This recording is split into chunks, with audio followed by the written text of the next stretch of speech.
ഇപ്പോൾ തുടങ്ങാൻ പോവുകയാണ് രാജ്യത്തെ ഏറ്റവും വലിയ വിചാരണ ആപ്കെ അദാലത്ത്. രജത് ശർമ്മയോടൊപ്പം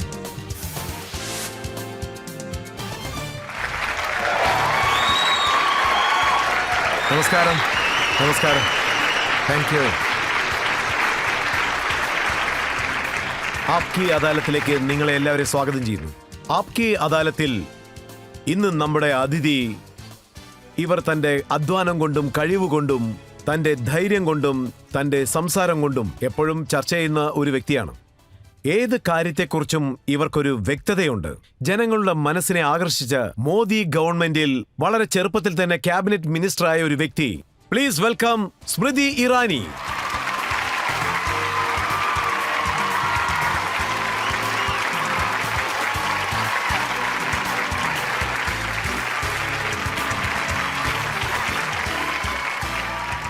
ആപ്കെ അദാലത്തിൽ നമ്മൾ ചോദ്യശരങ്ങൾ എയ്യുന്നതിന് മുൻപ് തന്നെ ഇന്നത്തെ ജഡ്ജി ഒരു സീനിയർ എഡിറ്ററായ അജയ് ഉപാധ്യയെ സ്വാഗതം ചെയ്യാം. അദ്ദേഹത്തിന്റെ അനുവാദവും നമുക്ക് ചോദിക്കാം. അദാലത്തിന്റെ നടപടികൾ ആരംഭിക്കാവുന്നതാണ്. മാഡത്തിനോട് നമുക്ക് ചോദ്യങ്ങളൊക്കെ ചോദിക്കുന്നതിന് മുൻപ് സ്മൃതി ഇറാനിയെ കുറിച്ചുള്ള കാര്യങ്ങൾ നമുക്ക് കാണാം. വളരെ ഇൻട്രസ്റ്റിംഗ് ആയ കരിയർ നമുക്ക് നോക്കാം. ഇടയ്ക്ക് TV സ്ക്രീൻ ആണെങ്കിലും അല്ല രാഷ്ട്രീയ വേദിയാണെങ്കിലും സ്മൃതി ഇറാനി തന്റേതായ ഒരു ലോകം സൃഷ്ടിച്ചു. ഇത് ഭാഗ്യം കൊണ്ട് മാത്രം സംഭവിക്കുന്ന ഒരു കാര്യമല്ല. അവരുടെ കഠിനമായ പരിശ്രമവും കഷ്ടപ്പാടും മുഖേനയാണ് ലഭിച്ചത്.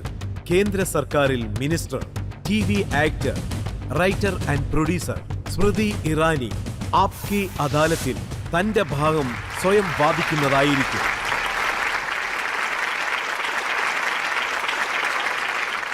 സ്മൃതി മാഡം, താങ്കൾക്ക് പല അവതാരങ്ങളുണ്ട്. പക്ഷേ 8 വർഷം തുളസി എന്ന ക്യാരക്ടറിൽ താങ്കൾ ജനങ്ങളുടെ മനസ്സിനെ ആകർഷിച്ചു. ഇപ്പോഴും ജനങ്ങൾ അത് മറക്കുന്നില്ല. ഇപ്പോഴും അവർ ശരിക്കും മിസ് ചെയ്യുന്നുണ്ട്. നിങ്ങളും മിസ് ചെയ്യുന്നുണ്ടോ? രജിത് സർ, എനിക്ക് കുട്ടികളെ നോക്കാൻ പറ്റാത്ത കാരണം മരുമകളുടെ റോളിനെ കുറിച്ച് എനിക്കറിയില്ല. എനിക്ക് തോന്നുന്നത് ചില ആളുകൾക്ക് ദൈവാനുഗ്രഹം ആവശ്യത്തിലധികം കിട്ടിയിട്ടുണ്ടെന്നാണ്. എങ്കിലും പറയുകയാണെങ്കിൽ ചിലർ ജനിക്കുന്ന കുടുംബത്തിൽ ഒരു 200 രൂപ പോലും ഉണ്ടാവില്ല. മാത്രമല്ല, ജനിക്കുന്നത് പെൺകുഞ്ഞാണെങ്കിൽ കുറ്റം പറയാനും തുടങ്ങും. അയ്യോ, പെണ്ണാണോ ജനിച്ചതെന്ന് ചോദിക്കും. എങ്ങനെയെങ്കിലും ഇവളെ കല്യാണം കഴിപ്പിക്കണം, അല്ലാതെ വേറെന്ത് ചെയ്യാനാ? ഇങ്ങനെയൊക്കെ പറയുന്ന പെൺകുട്ടി ഒരു ദിവസം ഇന്ത്യൻ രാഷ്ട്രീയത്തിലും അതുപോലെ നമ്മുടെ നാട്ടിലെ മീഡിയകളിലും നിറഞ്ഞു നിൽക്കുമ്പോൾ ഇതിനെ ഓർത്ത് സ്ത്രീകളെല്ലാവരും അഭിമാനം കൊള്ളണം. ഇത് ഞാൻ നിങ്ങളോട് അഹങ്കാരത്തോടെയല്ല പറയുന്നത്. ഇത് സ്ത്രീവർഗത്തിന്റെ അഭിമാനം എന്നാണ് പറയുന്നത്. ഇന്ന് ഞങ്ങളോട് വെല്ലുവിളിക്കുമ്പോ ഭാരതത്തിലെ മുഴുവൻ സ്ത്രീകളും, അതും സാധാരണ കുടുംബത്തിൽ ജനിച്ച സ്ത്രീകൾ, ധൈര്യമായി മുന്നോട്ടു വന്ന കഠിന പ്രയത്നത്തോടെ അധ്വാനിക്കുന്നു. അവർക്ക് എന്തായാലും ദൈവാനുഗ്രഹം കിട്ടിയിരിക്കും.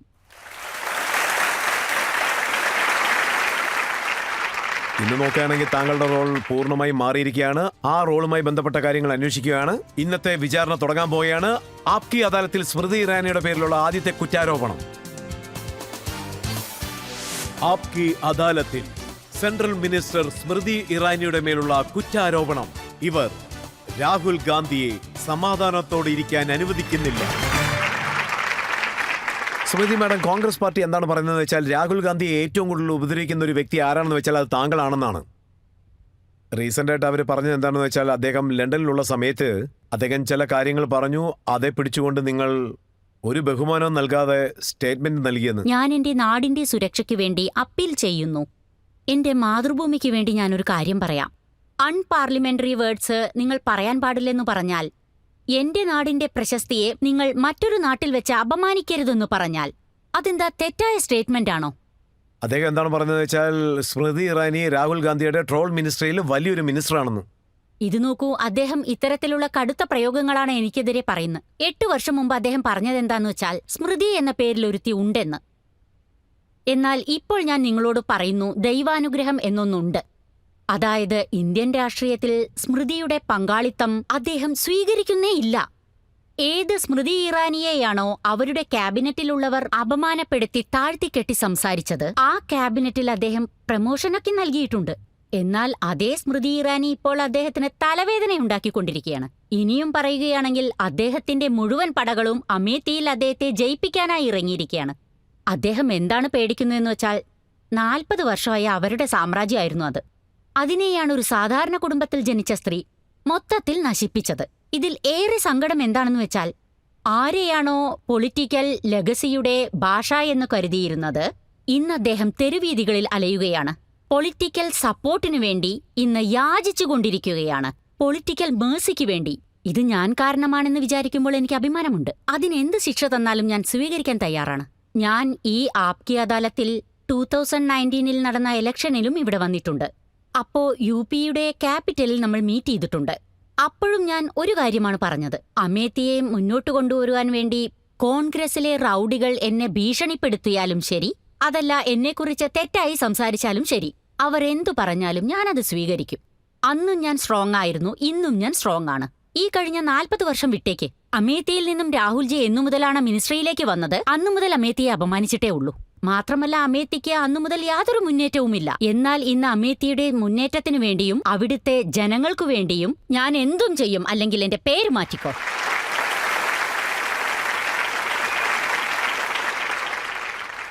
പക്ഷെ മാഡം, ഇപ്പോ സ്മൃതി വരെ അല്ല ഈ കാര്യങ്ങൾ നിൽക്കുന്നത്.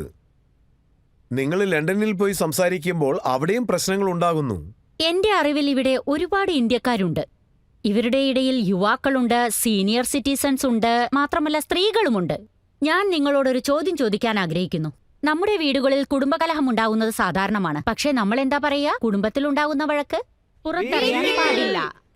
നമ്മുടെ അമ്മ നമ്മളോട് പറയുന്നുണ്ടോ കുടുംബത്തിലുണ്ടാവുന്ന കാര്യം പുറത്തു പോയി പറയുന്നു? അതുപോലെ നമ്മുടെ നാടിനെപ്പറ്റി പുറത്തുള്ള രാജ്യത്ത് പോയി മോശമായി പറയാൻ ആരെങ്കിലും പറയുന്നുണ്ടോ? ഇതിനാർക്കെങ്കിലും ഉത്തരം പറയാൻ പറ്റുമോ? ഇന്ന് ഈ ആപ്കി അദാലത്തിൽ ജനങ്ങളോട് തന്നെ ഞാൻ ചോദിക്കട്ടെ, നിങ്ങളുടെ നാട്ടിലെ ഡെമോക്രസി എന്താ മരിച്ചുപോയോ?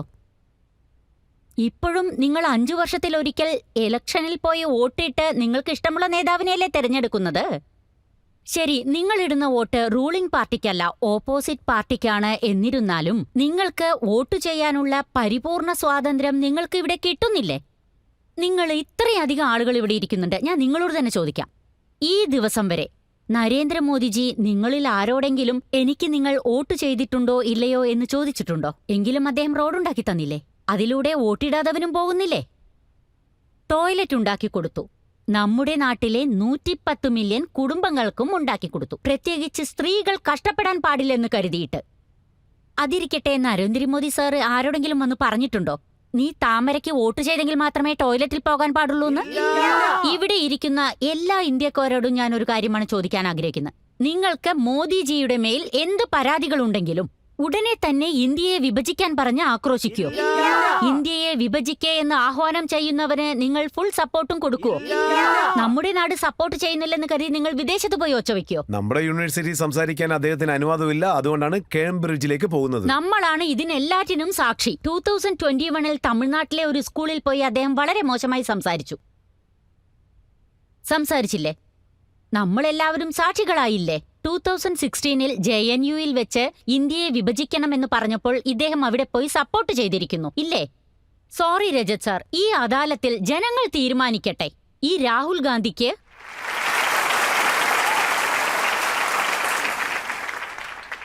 ഗാന്ധി ഇവിടെ നിന്ന് പുറപ്പെട്ട് വിദേശത്തു പോയി, അതും ഏത് രാജ്യത്ത്? നമ്മളെ വർഷങ്ങളോളം അടക്കി ഭരിച്ചിരുന്ന രാജ്യത്ത്. ആ രാജ്യത്ത് പോയി ഇങ്ങനെയൊക്കെ സംസാരിക്കുന്നത് എന്താ നല്ല കാര്യമാണോ? ഇന്റർനാഷണൽ പവേഴ്സ് എല്ലാവരും പുറപ്പെട്ടു വരൂ, ഇന്ത്യയെ ഒരു കൈ നോക്കൂ എന്ന് പറയുന്നു. ഇതൊക്കെ ശത്രുക്കളല്ലേ ചെയ്യാ രജത് സാർ? മേഡം, അദ്ദേഹം എന്താണ് പറയുന്നത് വെച്ചാൽ ഇവിടുത്തെ യൂണിവേഴ്സിറ്റിയിൽ സംസാരിക്കാൻ അനുവദിക്കുന്നില്ലെന്ന്. പാർലമെന്റിൽ ഇന്ത്യയെ വിഭജിക്കൂ എന്ന് പറഞ്ഞിട്ടല്ലേ വന്നിരിക്കുന്നത്? ആക്രോശിച്ചു വന്നിരിക്കുന്നു രജത് സാർ. അദ്ദേഹം പാർലമെന്റിൽ ചെയ്യുന്ന രീതികൾ ശ്രദ്ധിച്ചിട്ടുണ്ടോ രജത് സാർ? ഈ കുടുംബക്കാർ ചില പ്രത്യേക ആളുകളെ സെലക്ട് ചെയ്തിട്ടാണ് പാർലമെന്റിലേക്ക് അയക്കുന്നത്. രാഹുൽ ഗാന്ധി എല്ലാവരുടെയും മുന്നിൽ വെച്ച് ഉറക്കെ പറയുന്നു എല്ലാരെയും കൊന്നുകളയാനായിട്ട്. ഗാന്ധി കുടുംബത്തിന്റെ മേലും ഞാൻ കുറ്റം ആരോപിക്കുന്നു. അവരുടെ കോൺഗ്രസ് പാർട്ടിയിലെ ഒരാൾ തന്നെ പബ്ലിക്കായി പറഞ്ഞിരിക്കുന്നു 4-5 പേരെ കൊല്ലാനായിട്ട്. ആരെയാ കൊല്ലാൻ പറഞ്ഞതെന്ന് ഞാൻ ഇവിടെ പറയുന്നില്ല. ഗാന്ധി കുടുംബത്തിൽ നിന്നും അവരെ തെരഞ്ഞെടുത്തിരിക്കുന്നു. ജനങ്ങൾ എല്ലാവരും സാക്ഷിയാണ്. നാട്ടിലെ വൈസ് പ്രസിഡന്റ് അവിടത്തെ ചെയർമാനാണ്, രാജ്യസഭയിലെ. നമ്മുടെ നാട്ടിൽ എപ്പോഴാ ഇങ്ങനെയൊക്കെ? ഞാൻ ഇവിടെ ഇരിക്കുന്നവരോട് തന്നെ ചോദിക്കട്ടെ. നമ്മുടെ നാട്ടിലെ ഉപരാഷ്ട്രപതിയുടെ സ്ഥാനത്തിരുന്ന് ബുക്കെടുത്ത് വലിച്ചെറിയുന്നു, പേപ്പറുകൾ വലിച്ചെറിയുന്നു. He's a vice president of India, speaker of the house. അദ്ദേഹം നമ്മുടെ സ്പീക്കറാണ്, BJPയുടേതല്ല. Of the house of the people. You are the people. അത് നിങ്ങളാണ്. നിങ്ങളുടെ പ്രതിനിധികളായാണ് ഞങ്ങൾ അവിടെ പോയിരിക്കുന്നത്. ഞങ്ങൾ നിങ്ങളുടെ പ്രതിനിധികളാണ്.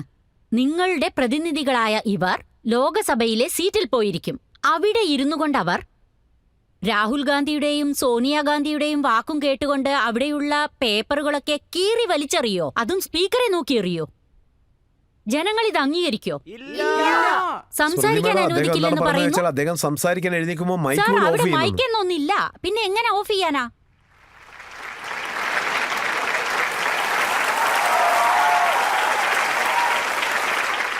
ശരി, അത് വിട്ടേക്ക്. ശരി, നിങ്ങൾ തന്നെ പറ. നിങ്ങളിൽ എത്ര പേർ കോൺഗ്രസിന്റെ പ്രസ് കോൺഫറൻസ് കണ്ടിട്ടുണ്ട്? അവിടെ സംസാരിക്കാൻ പോലും അസിസ്റ്റന്റ് വേണം.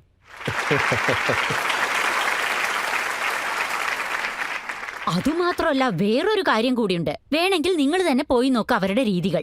അവരെന്താ പറഞ്ഞിരിക്കുന്നറിയോ? Unfortunate member of parliament. അവര് മെമ്പർ ഓഫ് പാർലമെന്റ് ആയി ഇരിക്കുന്നത് തന്നെ അപമാനമായി കരുതുന്നത്രേ. ഇവിടെ ഇരിക്കുന്ന എല്ലാവർക്കും എല്ലാ കാര്യങ്ങളും അറിയാം. അദ്ദേഹം അറിയാതെ പറഞ്ഞ ഒരു കാര്യത്തിൽ പിടിച്ചങ്ങ് കയറി അല്ലേ മാഡം? ഇവിടെ കാര്യം അതല്ല രജത് സർ. കോൺഗ്രസ് ചെയ്യുന്ന തെറ്റുകൾ ജനങ്ങൾ എല്ലാവരും അനുഭവിക്കണമെന്നാണോ? എന്നാൽ ഇതാ ഇവിടെ സംഭവിക്കുന്നത്. രാഹുൽ ഗാന്ധി ചെയ്യുന്ന തെറ്റ് കോൺഗ്രസിന്റെ തെറ്റായി നിങ്ങൾ പറയുന്നുണ്ടെങ്കിൽ അതെന്തിനാ ടാക്സ് പെയ്ഡിന് മേൽ ചുമത്തുന്നു? നാട്ടിലെ ജനങ്ങൾ എന്തിനാണ് അത് അടയ്ക്കുന്നത്? നമ്മുടെ നാട്ടിനെ പറ്റി നീ വിദേശത്തിരുന്ന് കുറ്റം പറഞ്ഞില്ലേ? അപമാനപ്പെടുത്തി, കുറ്റം പറഞ്ഞു. ഇതൊന്നും പോരാതെ അവിടെ പോയിട്ട് എല്ലാവരോടും ഇങ്ങോട്ട് വരാൻ പറഞ്ഞു. നമ്മുടെ ഈ യങ്സ്റ്റേഴ്സിനെ പറ്റി ഞാൻ പറയാം രജത് സർ. ഇന്ന് ലോകത്തിലെ എക്കണോമിക്സ് പൊസിഷനിൽ 5ാം സ്ഥാനമാണ് നമുക്കുള്ളത്. നമ്മൾ ഇത്രത്തോളം വളർന്നിട്ടുണ്ടെങ്കിൽ എന്താണതിന്റെ അർത്ഥം? ഇവരുടെ ഭാവിയാണ് ഇനി പ്രകാശിക്കാൻ പോകുന്നത്. രാഹുൽ ഗാന്ധി ലണ്ടനിൽ പോയിട്ട് ഇവരെയാണ് കുറ്റം പറഞ്ഞിരിക്കുന്നത്. ഞങ്ങൾ പാർലമെന്റിൽ എല്ലാം സംസാരിക്കും. ഇലക്ഷൻ ക്യാമ്പയിനിൽ വെച്ച് വഴക്കുണ്ടാക്കും. ഈ യുവാക്കളുടെ ഭാവിയെയാണ് അവർ ഉന്നം വെക്കുന്നത്. നമുക്കുമേൽ എക്കണോമിക് സാങ്ഷൻ വരണമെന്നാണ് അവർ പ്രതീക്ഷിക്കുന്നത്. അങ്ങനെ സംഭവിക്കാഞ്ഞാൽ ദേഷ്യം വരും. നമ്മുടെ രാജ്യത്തിനുമേൽ വേറെ ഏതെങ്കിലും ഒരു രാജ്യം സാമ്പത്തിക ഉപരോധം വിധിക്കുന്നുണ്ടെങ്കിൽ, അല്ലെങ്കിൽ ആരെങ്കിലും നമ്മുടെ സാമ്പത്തിക ഭദ്രതയെ ആക്രമിച്ചാൽ ഇവരുടെയൊക്കെ സ്വപ്നങ്ങളാണ് ഇല്ലാതാകുന്നത്. ഇവര് നമ്മുടെ നാടിനെ മാത്രമല്ല, മോദിയെ മാത്രമല്ല, ഈ യുവാക്കളുടെ ഭാവി കൂടിയാണ് നശിപ്പിക്കുന്നത്. ഈ ചെയ്യുന്നതൊക്കെ കയ്യും കെട്ടി നോക്കി നിൽക്കാനാണോ പറയുന്നത്? ജനങ്ങൾ പറയുന്നത് എന്താന്ന് വെച്ചാൽ ക്യാബിനറ്റ് എന്നത് മിനിസ്റ്റേഴ്സിന് ഇരിക്കാനുള്ള സ്ഥലമാണെന്നാണ്. എന്നാൽ ഈ ക്യാബിനറ്റാണ് നമ്മുടെ നാടിന്റെ പ്രശസ്തിയെ ഉയർത്താൻ പോകുന്നത്.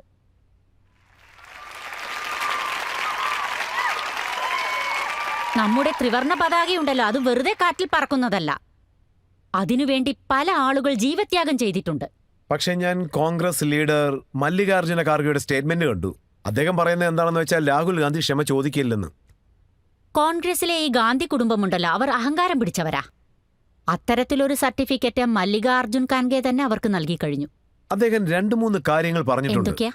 അതായത് പ്രധാനമന്ത്രി മോദി എപ്പോ ചൈനയിലേക്ക് പോയോ അവിടെ അദ്ദേഹം സംസാരിച്ചത് ഇന്ത്യയിലെ ജനങ്ങൾ ആദ്യമെല്ലാം ഇന്ത്യയിൽ ജനിച്ചത് നാണക്കേടായിട്ടാണ് കരുതിയതെന്ന്. പ്രൈം മിനിസ്റ്റർ എപ്പോൾ സൗത്ത് കൊറിയയിലേക്ക് പോയോ ഇന്ത്യയിലെ ജനങ്ങൾ ഇന്ത്യയിൽ ജനിച്ചത് വളരെ പാവമാണെന്ന് പറഞ്ഞതായിട്ട് അദ്ദേഹം പോയി പറഞ്ഞെന്ന്.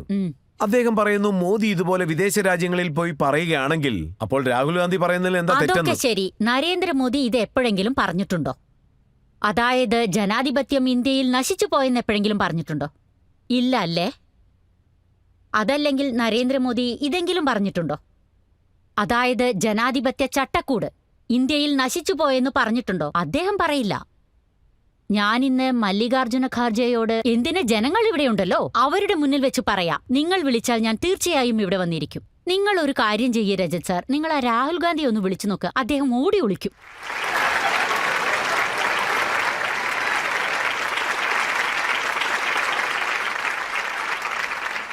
ഞാനിപ്പോ ഇവിടെ വെച്ച് ചോദിക്കാം, കോൺഗ്രസ് ഭരണത്തിനിടയിൽ കൽക്കരി മോഷണം സംഭവിച്ചു. അപ്പോഴെന്താ ജനങ്ങൾ സന്തോഷിച്ചോ? കോമൺവെൽത്തിൽ കുഴപ്പങ്ങൾ സംഭവിച്ചുകൊണ്ടിരിക്കുമ്പോൾ ഇവിടുത്തെ യങ്സ്റ്റേഴ്സ് ഒക്കെ അവിടെ പോയിരുന്നു. ആ സമയത്ത് നിങ്ങളുടെ കൺമുന്നിൽ തന്നെ ആ സ്റ്റേഡിയം ഉടഞ്ഞു താഴെ വീണു. അന്നും ഈ യുവാക്കൾ സന്തോഷിക്കുകയായിരുന്നോ? അല്ല, എനിക്ക് അറിയാഞ്ഞിട്ട് ചോദിക്കുക. 2014 മുമ്പ് ഇവിടെ കോൺഗ്രസ് എന്തായിരുന്നു ചെയ്തുകൊണ്ടിരുന്നത്? നമ്മുടെ നാടിന് മാത്രമല്ല, വിദേശ രാജ്യങ്ങൾക്ക് പോലും അറിയാം. India has a bleak future. അതുമാത്രമല്ല, അമേഠിയിൽ നിന്നുപോലും ഒരാൾ നമ്മളോട് വന്നു പറഞ്ഞു, ചേച്ചി 2014 മുമ്പുള്ള ഈ ഇറ്റാലിയൻ എക്കണോമിക് ഉണ്ടല്ലോ 5-ലായിരുന്നു അത് ചേച്ചി. പിന്നെ ഈ ഇന്ത്യൻ എക്കണോമിക് ഉണ്ടല്ലോ 8, 9, 10-ലായിരുന്നു അത്. എന്നാൽ ഇന്നത് ആകെ മാറി മറിഞ്ഞ് നമ്മൾ 5-ലും അവർ 10-ലുമാണ്. അവരെന്താണ് പറയുന്നത് വെച്ചാൽ BJP-ക്കാര് ദേശഭക്തി ഒരിക്കലും പഠിപ്പിച്ച് തരണ്ടാന്ന്. ഞങ്ങളുടെ ഗാന്ധി കുടുംബത്തിൽ ഇന്ദിരാഗാന്ധി ത്യാഗം ചെയ്തു, രാജീവ് ഗാന്ധി ജീവൻ ത്യാഗം ചെയ്തു. അപ്പൊ കാർഗെ എന്തായിരുന്നു ചെയ്തത്? വേണമെന്ന് വെച്ചാണോ ആത്മഹത്യ ചെയ്യാൻ ശ്രമിച്ചത്? അല്ലല്ല. ഇല്ല, ഒരു മിനിറ്റ്, ഇത് മികച്ച ആരോപണാണ്. ഇപ്പൊ കാർഗെ സാർ എന്താ പറഞ്ഞു വരുന്നത്? ഇവരെല്ലാവരും വേണമെന്ന് വെച്ച് the assassination of the prime minister. Rajat sir, ഇതാണ് വളരെ വലിയ കാര്യം. അദ്ദേഹം എന്താണ് പറയുന്നതെന്ന് വെച്ചാൽ ഈ കുടുംബം രാജ്യത്തിന് വേണ്ടി ത്യാഗം ചെയ്തിട്ടുണ്ട്. ഇന്ദിരാഗാന്ധിയും രാജീവ് ഗാന്ധിയും ത്യാഗം ചെയ്തിരിക്കുന്നു.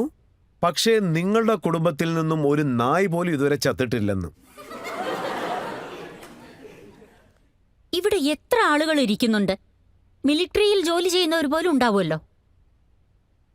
മിലിറ്ററിയിലെ കുടുംബാംഗങ്ങൾ ആരെങ്കിലും ഉണ്ടോ? എന്റെ കുടുംബത്തിൽ ഒരാൾ ജീവത്യാഗം ചെയ്തിരിക്കുന്നു, അതുകൊണ്ട് എന്നെ PM ആക്കൂ എന്ന് ആരെങ്കിലും ചോദിച്ചിട്ടുണ്ടോ? ഇവിടെ ഇരിക്കുന്ന ആളുകളിൽ എത്ര മിലിറ്ററി കുടുംബാംഗങ്ങൾ ഉണ്ടെന്ന് നോക്കൂ. കാർഗെ സാർ ഇവിടെ എടുത്തു പറയുന്നുണ്ടോ? ഇവിടെയുള്ള പലരും പറയുന്നുണ്ടല്ലോ, ഞങ്ങൾ മിലിറ്ററി കുടുംബാംഗങ്ങളാണ്, പക്ഷേ കോൺഗ്രസ് അല്ല എന്ന് വെച്ച് കാർഗെ ഇവരെയൊക്കെ വഴക്ക് പറയുന്നു. ഞാൻ നിങ്ങളുടെ മുന്നിൽ തെളിവുകൾ നിരത്തി. അപ്പൊ ഇവരാണോ പട്ടികൾ, അല്ല ഞങ്ങളാണോ പട്ടികൾ? ഇതിനെക്കുറിച്ച് അദ്ദേഹത്തിനോട് തന്നെ ചോദിക്കാം. ചെന്ന് ചോദിക്കേ. അവരുപയോഗിക്കുന്ന ലാംഗ്വേജ് നോക്കണം. ഓഡിയൻസ് ആയിരിക്കുന്നുണ്ടല്ലോ, ഇവരൊക്കെ ആരാ? അതായത് ഇവരുടെ പേരിന്റെ പിന്നിൽ ഗാന്ധി എന്ന വാക്കില്ലെങ്കിൽ ഇവർ ചെയ്യുന്ന ത്യാഗത്തിനൊന്നും യാതൊരു വിലയുമില്ലേ? വളരെ നന്നായിട്ട് പറഞ്ഞു. നിക്ക്, ഞാൻ മറ്റൊന്നുകൂടി ചോദിക്കട്ടെ. ഇവിടെ പ്രായം കുറഞ്ഞവരുണ്ടല്ലോ, അതായത് കുട്ടികൾ. നിങ്ങളോട് ആരെങ്കിലും വന്ന് പറയുന്നുണ്ടോ നിങ്ങളുടെ നാടിനു വേണ്ടി എന്തെങ്കിലും ചെയ്യൂ എന്ന് പറയുന്നുണ്ടെങ്കിൽ നിങ്ങളുടെ ഇടയിൽ നിന്നും അതിനുവേണ്ടി ആരൊക്കെ വിലപേശും? ഇതാണ് പുതിയ ഭാരതം, രജത് സർ. അതുണ്ടല്ലോ, മല്ലികാർജുൻ ഖാഡ്ഗെ, അദ്ദേഹത്തിനും ശരി ഈ രാഹുൽ ഗാന്ധിക്കും ശരി ഇതൊന്നും കണ്ണിൽ കാണില്ല. ഇവരാണ് നമ്മുടെ നാടിന്റെ ആധാരമെന്ന് പറയുവിൻ. 25 വർഷത്തിനു ശേഷം നമ്മൾ കാണാൻ പോകുന്ന ഭാരതം ഇവരാണ്. ഭാരതത്തിന്റെ ഒരു നല്ല കാല പ്രതീക്ഷ ഇവരിലാണുള്ളത്.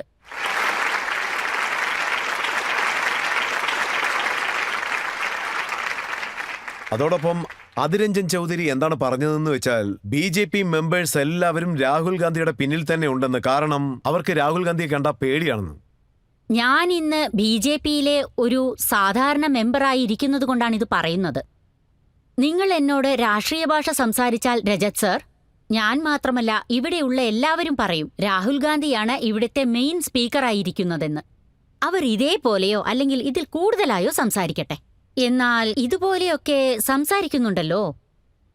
ഞാൻ പറയുന്നത് ആപ്കി അദാലത്തിൽ ഇവിടെ ആരും ഇരിക്കണ്ട. അതേപോലെ തന്നെ ഇവിടുത്തെ ജഡ്ജിന്റെ സീറ്റിലും ആരും ഇരിക്കണ്ട. അതുപോലെ ഈ 2 ക്ലർക്കുകളും വേണ്ട. ആകെ വേണ്ടത് 2 ക്യാമറയും രജത് സാറും രാഹുൽ ഗാന്ധിയും. നിങ്ങൾ അദ്ദേഹത്തോട് ഒരേ ഒരു ചോദ്യം ചോദിക്കൂ. ഒരു പോയിന്റിൽ നിന്ന് അടുത്ത പോയിന്റ് മാത്രം ചോദിക്കൂ. Point number 1.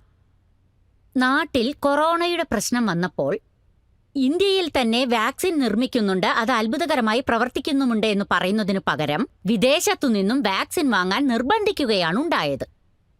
അതിന്റെ കാരണം ചോദിക്കൂ. അടുത്തതായി അദ്ദേഹത്തോട് ചോദിക്കേണ്ടത്, നാടിന്റെ പ്രൈം മിനിസ്റ്റർ തന്നെ വന്നു പറയുന്നു, വരൂ ഞാൻ നിങ്ങൾക്കൊക്കെ ഡിജിറ്റൽ ഫൈനാൻഷ്യലിനെ പറ്റി പറഞ്ഞു തരാം, വരുവിൻ എന്ന്. അപ്പോ ഇതേ രാഹുൽ ഗാന്ധി നമ്മുടെ ഇന്ത്യൻ ജനങ്ങളെ പുച്ഛിച്ചു സംസാരിച്ചു. ഇവറ്റകൾക്കൊന്നും ഫോൺ പോലും ശരിക്കും ഉപയോഗിക്കാൻ അറിയില്ലെന്ന്. ഇതൊന്നും പരിഹാസമല്ലേ? ഇന്ന് നിങ്ങൾ തന്നെ ഒന്ന് ശ്രദ്ധിച്ചു നോക്ക് നമ്മുടെ നാടിന്റെ UPI ട്രാൻസാക്ഷനെ പറ്റി. അത്ഭുതപ്പെട്ടു പോകും. 125 ലക്ഷം കോടിക്ക് ട്രാൻസാക്ഷൻ സംഭവിക്കുന്നുണ്ട്. ഇന്ത്യയിലെ വലിയ വലിയ നഗരങ്ങളിലല്ല ഇത് സംഭവിക്കുന്നത്, സാധാരണ ഗ്രാമങ്ങളിലാണ്.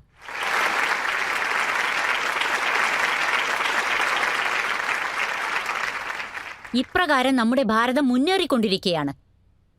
ഇതൊക്കെ കണ്ടിട്ട് എന്തുകൊണ്ടാണ് രാഹുൽ ഗാന്ധി ഇങ്ങനെ ബേജാറാവുന്നതെന്ന് ഞാൻ പറയാം. 2014 മുമ്പ് കുട്ടികൾക്കറിയില്ല, മുതിർന്നവർക്കറിയാം. ഒരു പാവപ്പെട്ടവന് ബാങ്ക് അക്കൗണ്ട് ഓപ്പൺ ചെയ്യണമെങ്കിൽ ബാങ്ക് ഒരിക്കലും പ്രോത്സാഹിപ്പിക്കില്ല. കാരണം അവരുടെ അടുത്ത് പേപ്പറുമില്ല, ബാങ്ക് ബാലൻസും ഉണ്ടാവില്ല.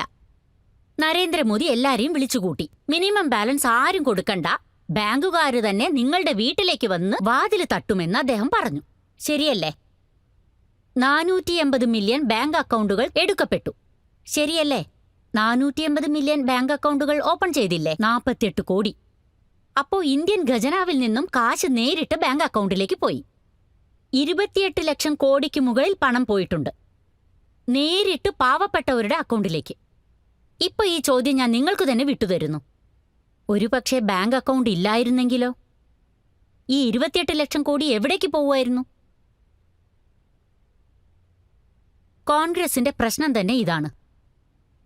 പക്ഷെ അവരെന്താണ് പറയുന്നത് വെച്ചാൽ ഇത്രയും കാര്യങ്ങളെല്ലാം നടക്കുന്നില്ലേ? അദാനിയെ സംരക്ഷിക്കാൻ വേണ്ടിയാണ് ഇതെല്ലാം ചെയ്യുന്നതെന്ന്, അവരുടെ പേര് പാർലമെന്റിൽ വരാതെ നിങ്ങൾ തടയുന്നു എന്ന്. ഇത് നോക്കൂ, അവരുടെ ഒരു ലീഡർ പഞ്ചാബിൽ പറഞ്ഞെന്ന് തോന്നുന്നു, അദാനിയെയും അംബാനിയും ഒക്കെ ഉപേക്ഷിച്ച് മോദിയെ കൊല്ല്.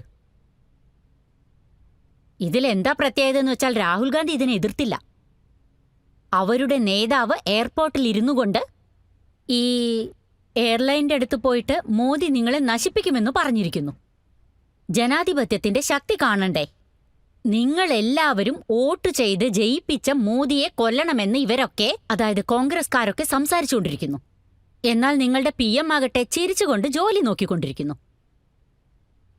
അതുമാത്രമല്ല, നിങ്ങളുടെ PMന്റെ മരിച്ചുപോയ അമ്മയെയും മരിച്ചുപോയ അച്ഛനെയും വൃത്തികെട്ട രീതിയിൽ സംസാരിച്ചിരുന്നു ഇവർ. 100 വയസ്സിലാണ് അവർ മരിച്ചിരിക്കുന്നത്. എന്നിട്ട് കോൺഗ്രസ് എന്താ ചെയ്തത്? ഞാൻ നിങ്ങളോട് ആ ചോദ്യം ചോദിക്കാം. ഇവിടെ ഒരുപാട് ആൺകുട്ടികളും പെൺകുട്ടികളും ഉണ്ടല്ലോ. നിങ്ങളുടെ അച്ഛൻ ആരെങ്കിലും എന്തേലും പറഞ്ഞാ, അല്ലെങ്കിൽ അമ്മയെ ചീത്ത പറഞ്ഞാൽ നിങ്ങളിൽ ആരെങ്കിലും നിശബ്ദമായിരിക്കോ? ഞങ്ങൾ ഇരിക്കില്ല. എന്നാൽ മോദി നിശബ്ദനായിരുന്നു. കാരണം അദ്ദേഹം നാടിന്റെ നേതാവാണ്. അതുകൊണ്ടുതന്നെ അപമാനം എന്ന വിഷം ഡെയിലി കുടിച്ചുകൊണ്ടിരിക്കുന്നു. പറഞ്ഞു വന്നാൽ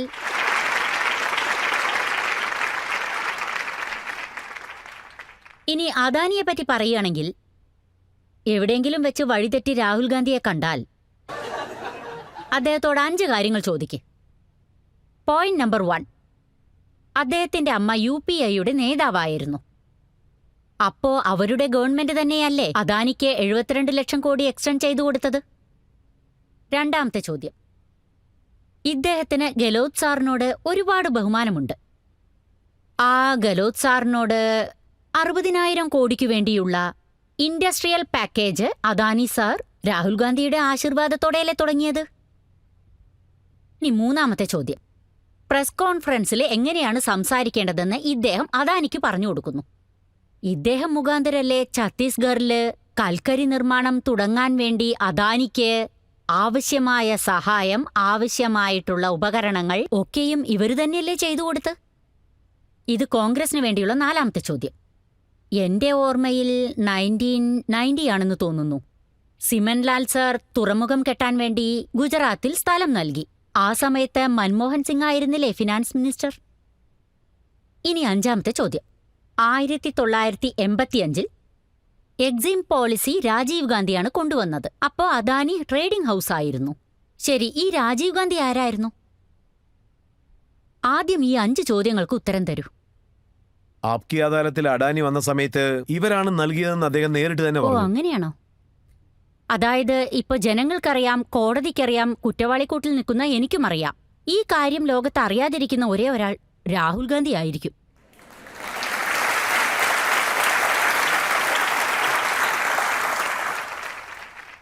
പിന്നെ ഇക്കാര്യം ഒരു കോൺഗ്രസിന്റെ ലീഡറാണ് എഴുതിയിരിക്കുന്നത്. ഒന്ന് ക്ഷമ കാണിക്ക് സ്മൃതി, ഒന്ന് ശ്വാസം വിടട്ടെ. കോൺഗ്രസ്കാരാണോ എഴുതിയിരിക്കുന്നത്? രാഹുൽ അടുത്ത പരിക്കിനെയും സ്വീകരിക്കും, പക്ഷെ ആദ്യത്തെ പരിക്കൊന്ന് ആറട്ടെ.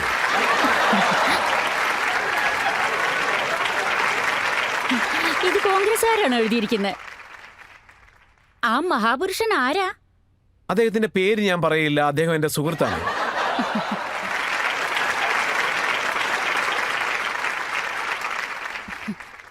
കേൾക്കാൻ നല്ല സന്തോഷമുണ്ട്. ഈ 9 വർഷത്തെ രാഷ്ട്രീയ ജീവിതത്തിൽ എന്നെ മുറിവേൽപ്പിക്കല്ലേ എന്നും പറഞ്ഞൊരുതൻ കരയുന്നു. എന്നാലും രാഹുൽ ഗാന്ധിക്കൊന്നും മനസ്സിലാവില്ല. നിങ്ങൾക്കും ദേ ഇല്ലല്ലോ. ഞാൻ തന്നെ അദ്ദേഹത്തെ ക്ഷണിച്ചിരിക്കുന്നു, വരൂ. കുറച്ചു ദിവസം അമേത്തിയിൽ ജീവിച്ചു നോക്കാം, അപ്പറിയാം.